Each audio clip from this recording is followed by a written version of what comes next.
இன்றே சப்ஸ்கிரைப் செய்து உங்கள் ஃபேவரட் ஷோகளை காணுங்கள். இப்ப எதுக்கு நீ இங்க வந்த? இதுக்கு மேல என்ன பண்ணுவாங்க?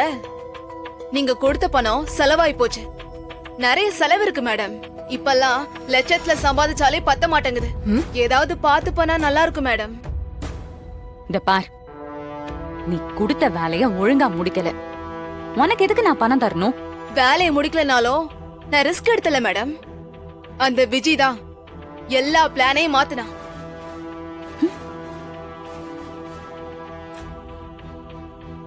எனக்கு இன்னும் நிறைய பணம் தரதா சொல்லி என்ன அங்கிருந்து அனுப்பி வச்சிட்டா. அதனாலதான் நான் அங்கிருந்து போனேன். இப்ப அவளும் என் கண்ணுல பட மாட்டேங்கிறா. நீங்களும் என்ன போன்னு விரட்டுறீங்க. உங்க எல்லாருக்கும் நான் என்ன தக்காளி தொக்கா? சேர்ந்துதானே எல்லாமே பிளான் பண்ணிருப்பீங்க. இப்ப சம்பந்தமே இல்லாத ஆள் மாதிரி பேசுறீங்க.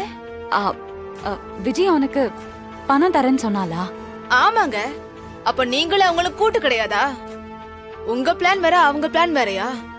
நீங்க கூட்டா பிளான் பண்ணி ஏதோ பெருசா திட்டம் போடுறீங்கன்னு தான் நினைச்சேன். அப்போ அந்த விஜய் தான் பிளான் பண்ணி கார்த்தி ரூமுக்கு போயிருக்காளா? அப்ப சரி, உனக்கு பணம் தானே வேணும், நான் ஏற்பாடு பண்றேன். இப்ப என் கையில எதுவும் இல்ல, தயவு செஞ்சு நீ கிளம்பு. சரி மேடம், நீங்க விஜய வர சொல்லுங்க, நான் பாத்துட்டு போறேன்.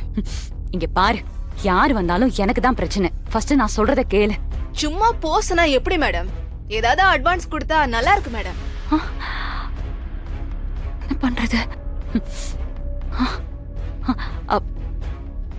இப்போதைக்கு இதை வச்சுக்கோ. பிரச்சனை பண்ணாம இங்க இருந்து கிளம்பு. Okay madam, thank you. நம்ம மறுபடியும் மீட் பண்ணலாம்.